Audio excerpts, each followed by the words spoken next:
اللہ الرحمن الرحیم الحمد للہ والصلاة علی اہلہا اما بعد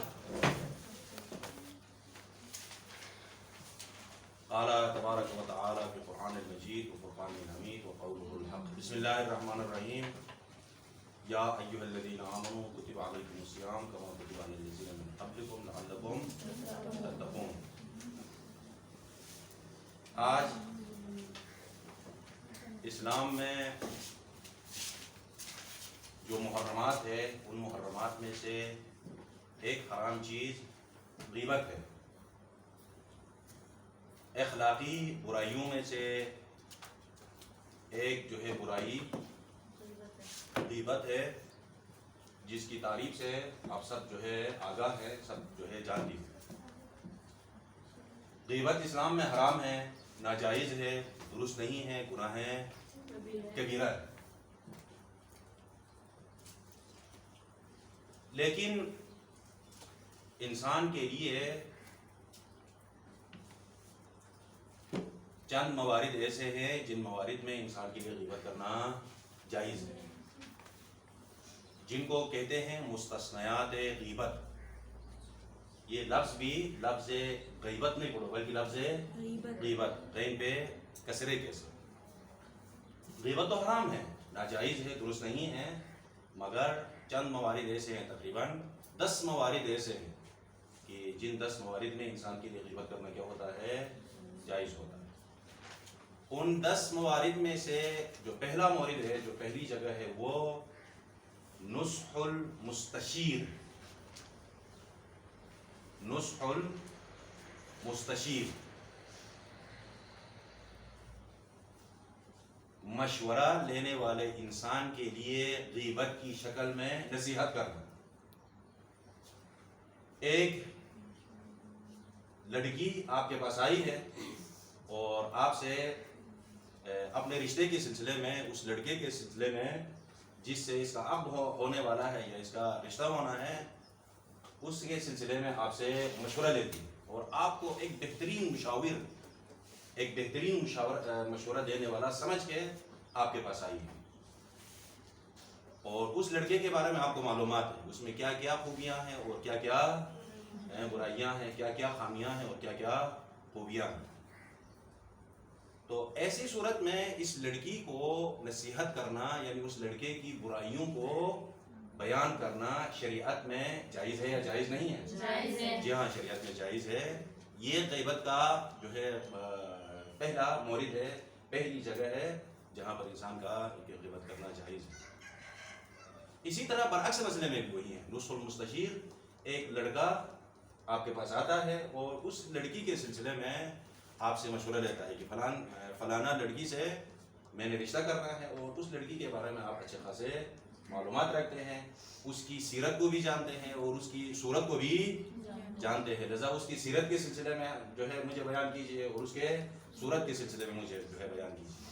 یہاں پر یہ آدمی جو کہ مشورہ دینے والا آدمی ہے، یہ اس لڑکی کے غیبت کی شکل میں، غیبت کی تعریف ہی یہی ہے کہ آپ اپنے دینی بھائی کے اس برائیوں کے بارے میں ایسا ذکر کرتے ہیں دوسرے انسان کے پاس کہ وہ بالفرض اگر وہ سنے تو اس کو کیا رہتا ہے، برا لگ جائے، تو اس کو اس کی عدم موجودگی میں یہ کہے تو یہ غیبت کہلاتا ہے۔ یہاں پر بھی آپ جو ہے کیا کرتے ہیں، اس لڑکی کی سیرت کو بیان کرتے ہیں، اس کے اخلاق کو بیان کرتے ہیں، اس کی بد اخلاقی کو بھی بیان کرتے ہیں، اس کی صورت کو بھی بیان کرتے ہیں۔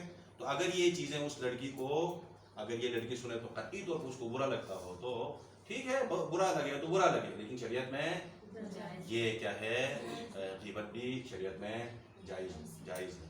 یہ دونوں نصح المستشیر کے اس عنوان کے 2 معنون ہو گئے، ایک لڑکی جو ہے مشورہ لیتی ہے اور ایک جو ہے لڑکا کیا کرتا ہے، مشورہ لیتا ہے۔ تو دونوں کے لیے نصیحت کرنا غیبت کی شکل میں شریعت میں جائز ہے۔ یہ پہلا مورد اور پہلی جگہ۔ اور دوسری جگہ جہاں پر غیبت کرنا جائز ہے وہ متجاہر بالفسق۔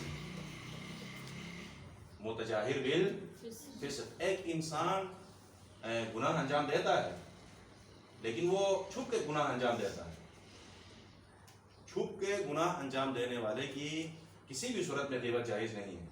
لیکن ایک ایسا انسان ہے جو گناہ میں مرتکب ہوتا ہے اور کھل کے گناہ میں کیا ہوتا ہے؟ مرتکب ہوتا ہے. اس کو کیا بولتے ہیں؟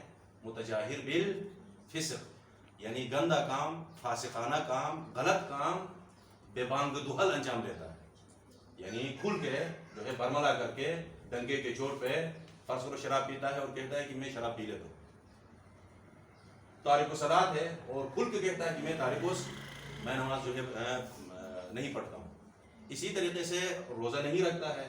ایک دفعہ وہ جانے اور اس کا پروردگار جانے تب واقع روزہ نہیں رکھا ہے، لیکن ایک دفعہ کھل کے کہتا ہے کہ میں روزہ رکھتا نہیں ہوں، اور بے آواز بلند، بے بانگ دہل اور ڈنگے کے چوٹ پہ کھلم کھلا کیا ہے اس اظہار برائی میں مرتکب بھی ہوتا ہے اور اس کو اظہار بھی کرتا ہے. تو ایسے انسان کو کیا کہتے ہیں؟ متجاہر بالفسق. پھر متجاہر بالفسق کی غیبت کرنا انسان کے لیے کیا ہے؟ جائز ہے. البتہ اس غیبت کے حدود ہے. جو برا کام وہ کھل کے انجام دیتا ہے اسی برا کام کو آپ جو ہے بیان کر سکتے ہیں. اس سے آگے ایسا کام جو وہ مرتکب ہوا ہی نہیں ہے اس کی پھر انسان کے لیے اجازت نہیں ہے. کتنے ہو گئے؟ 2. نصح المستشیر پہلا عنوان تھا، اس کے 2 مصداق تھے، اور دوسرا متجاہر بالفسق. اس کے پھر کئی مصادیق ہیں لیکن عنوان ایک ہی ہے، یہ دوسرا مورد. اور تیسرا جو ہے مورد تظلم المظلوم. ایک ظالم نے کسی انسان کے اوپر ظلم کیا ہے اور یہ مظلوم بیچارہ جا کے اس ظالم کے سامنے تو کچھ نہیں کر سکتا ہے، لیکن جا کے دوسرے انسانوں کے پاس اس ظالم کی غیبت کرتا ہے. اس نے یہ ظلم کیا میرے اوپر، اس نے وہ ظلم کیا. روشن ہو گیا. جتنے بھی مظالم اس نے ڈائے ہیں وہ سارے کے سارے مظالم اگر بیان کرتا ہے تو قطعی طور پہ یہ غیبت ہے یا نہیں ہے؟ جی ہاں، اگر وہ سنے تو اس کو جو ہے برا لگتا ہے، قطعی طور پہ غیبت ہے. لیکن یہ ایسی غیبت ہے جو شریعت میں حرام سے مستثنا ہے. کس میں سے ہے؟ مستثنیات غیبت میں سے. روشن ہو گیا نہیں ہو گیا؟ یہ جو ہے تیسرا مورد. اور چوتھا مورد ایک انسان ہے جس انسان کے اندر ایک صفت ہے، بری صفت، لیکن وہ چھپی ہوئی صفت ہے. اور ایک ایسی صفت ہے جو کیا ہے وہ کھل کے ہے. مثلا کسی کا نام ہی کانا رکھ دیا ہے. کانا کسے کہتے ہیں؟ وہ انسان جس کی ایک آنکھ ہو، اور در واقع ایک آنکھ والا ہی ہے، دونوں آنکھیں نہیں ہیں، ایک آنکھ ہے. تو اس انسان کو کیا کہتے ہیں؟ کانا کہتے ہیں. تو ایک دفعہ اس کا نام کانا نہیں ہے تو ایسے انسان کو یہ لفظ استعمال کرے تو یہاں تو قطعی طور پہ جائز نہیں ہے، گناہ کبیرہ ہے. لیکن ایک انسان کا نام ہی کیا ہوا ہے؟ آہستہ آہستہ آہستہ آہستہ کانا ہی اس کا نام ہو گیا ہے. تو یہ کانا ایک ایسی صفت ہے جو اس انسان کے لیے کیا ہوا ہے؟ مشہور ہو گیا ہے. تو اس صفت کا ذکر کرنا جو ہے پھر انسان کے لیے کیا ہوگا؟ جائز ہوگا. اسی طرح کسی انسان کا نام ہی کیا رہا ہے؟ اندھا رہا ہے.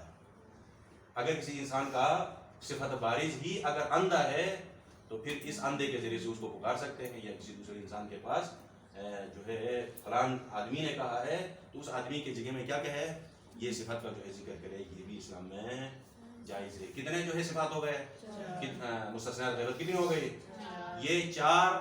اسلام میں غیبت کرنا ناجائز، درست نہیں ہے، قطعاً حرام ہے، گناہ کبیرہ ہے، اور اس کے اندر مفسدہ ہے، فساد ہی فساد ہے. مگر یہ 4 جو آج کے درس میں جو مستثنیات غیبت میں سے ہم نے مستثنا کیا ہے، اس غیبت کے اندر فساد نہیں ہے. اس غیبت کے اندر کیا ہے؟ جس آدمی کی، جس انسان کی غیبت کرتے ہیں اس کے لیے کوئی مفسدہ نہیں ہے بلکہ مصلحت ہے. اس وجہ سے یہ غیبت اسلام میں جائز ہے. اور آج کا جو مسئلہ شرعی ہے، مسائل شرعی میں سے سب سے پہلا جو مسئلہ ہے، انسان سے جو ہے روزہ رہ جاتا ہے.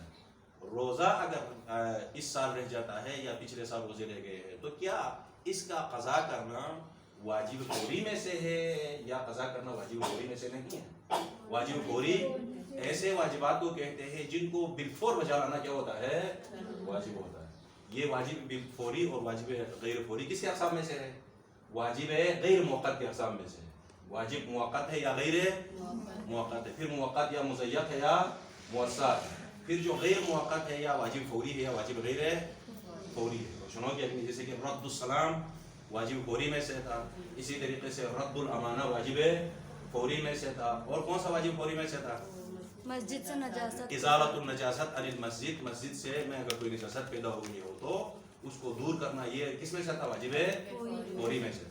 تو کیا جو ہے نماز اگر جو ہے قضا ہو گئی ہے یا روزہ قضا ہو گیا ہے، آج کی ہماری بحث ہوئی اس میں روزے میں ہے، لیکن چلو نماز کو بھی بیچ میں ذکر کرتے ہیں، نماز اگر قضا ہو گئی ہے تو کیا یہ قضا کا بجا لے آنا، نماز کا قضا کرنا یعنی یہ واجب فوری میں سے ہے یا واجب فوری میں سے نہیں ہے؟ نہیں، واجب فوری میں سے نہیں ہے۔ روزہ فرض کرو اس سال رہ گیا ہے تو پھر زندگی میں کسی بھی وقت جو ہے روزے کو کیا کرے؟ قضا کرے، انسان کے لیے جائز ہے، مگر صرف یہ ہے کہ اس سال جو رہا ہے آئندہ رمضان تک اس روزے کو جو رہ گیا ہے، انسان سے رہ گیا ہے ایک روزہ یا کئی روزے، اگر اس کو قضا کرے تو اس کے اوپر کچھ بھی نہیں ہے، لیکن آئندہ رمضان تک اس کو قضا نہ کرے، آئندہ رمضان کے بعد ان کو جو رہ گئے ہیں اگر بچا لائے تو پھر انسان کے لیے کیا ہے؟ وہ قضا بھی کرے گا اور فی جو ہے کیا ہے؟ روزہ ایک مد کھانا بھی فقراء اور مساکین کو کیا کرے گا؟ دے گا۔ یہ کفارہ جو چھوٹا کفارہ ہے، کفارے کے ساتھ کیا ہو جائیں گے؟ واجب ہو جائیں گے۔ اسی طرح ایک انسان، یہ دوسرا مسئلہ، اور تیسرا مسئلہ، بیماری کی وجہ سے اگر روزے رہ گئے ہیں اور یہ بیماری اس سال بیماری کی وجہ سے روزے رہ گئے ہیں اور یہ بیماری چلتا جاری و ساری رہے، کہاں تک جاری رہے؟ آئندہ رمضان کے ساتھ مل جائے، خدا اس کو شفا دے دے، اگر شفا دے دے تو جس وقت اس کو شفا ملتی ہے اس کو قضا کرے، لیکن جو ہے اس کو شفا ملتی نہیں ہے، جو جس بیماری کی وجہ سے اس کے روزے رہ گئے ہیں وہ بیماری کھنچتی جاتی ہے کہاں تک؟ آئندہ رمضان تک۔ جیسے آئندہ رمضان تک یہ بیماری کھنچتا جائے تو پچھلا جو رمضان میں قضا ہو گئے ہیں وہ کیا ہو جائیں گے؟ معاف ہو جائیں گے۔ جی سنو گے کہ نہیں؟ بھلے معاف تو ہو جائیں گے، یعنی آپ روزے کا قضا کرنا نہیں ہے، لیکن جتنے جو ہے روزے اس سے رہ گئے ہیں فی روزہ ایک مد کھانا فقراء اور مساکین تک کیا کرے گا؟ پہنچا دے گا۔ بالکل اسی طریقے سے ایک تیسرا مسئلہ بھی، ایک انسان جو ہے کیا ہے بیماری کی وجہ سے 5 سال روزے نہیں رکھ پائے ہیں، 6 سال روزے نہیں رکھ پائے ہیں، 7 سال روزے 10 سال روزے نہیں رکھ پائے ہیں، پھر 10 سال کے بعد یا 5 سال کے بعد وہ دنیا کو خیر بات کہے، دنیا سے چلا جائے تو ان کی زندگی کے بعد وہ جو روزے رہ گئے ہیں ان کا قضا کرنا بڑے بیٹے کو واجب ہوگا یا واجب نہیں ہوگا؟ نہیں، واجب نہیں ہوگا، چونکہ اس کی بیماری کیا ہو گئی ہے؟ جاری اور ساری رہی ہے نا، بیچ میں کوئی ٹھیک نہیں ہو گیا ہے، پہلا سال بھی بیمار ہو گیا، دوسرا سال بھی بیمار، پھر تیسرا سال بھی ساتھ میں اس کے ساتھ ملا ہے، تیسرے سال بھی روزہ نہیں رکھ پایا ہے، چوتھا سال بھی روزہ نہیں رکھ پایا ہے، پانچواں سال بھی روزہ نہیں رکھ پایا ہے، تو کئی سالوں تک وہ بیمار ہو کے پھر اسی بیماری کے عالم میں ہی دنیا کو خیر بات کہہ دیا ہے، تو اس صورت میں جتنے روزے اس سے رہ گئے ہیں ان میں سے کسی روزے کا قضا کرنا انسان کے لیے واجب نہیں ہے۔ یہ آج کے درس کے لیے، آج کے مسائل شریف۔ اور مسئلہ ساتھ میں ہے اسی کے ساتھ ہی خواتین کی ماہانہ جو مسائل ہیں، اسی مسائل کی وجہ سے روزے رہ گئے ہیں اور پھر یہ آئندہ سال تک جو ہے یہ بیماری جاری رہی ہے، پھر اس کے بعد آئندہ سال تک جاری رہی ہے، پھر اسی سے کے بعد دنیا کو خیر بات کہہ دیا ہے، تو ادھر بھی روزے کیا ہے؟ جتنے رہ گئے ہیں ان کا دوبارہ قضا کرنا ضروری ہے، قضا کرنا جو ہے واجب نہیں ہے، وہ جتنے بھی روزے اسے چھوٹ گئے ہیں رہ گئے ہیں وہ روزے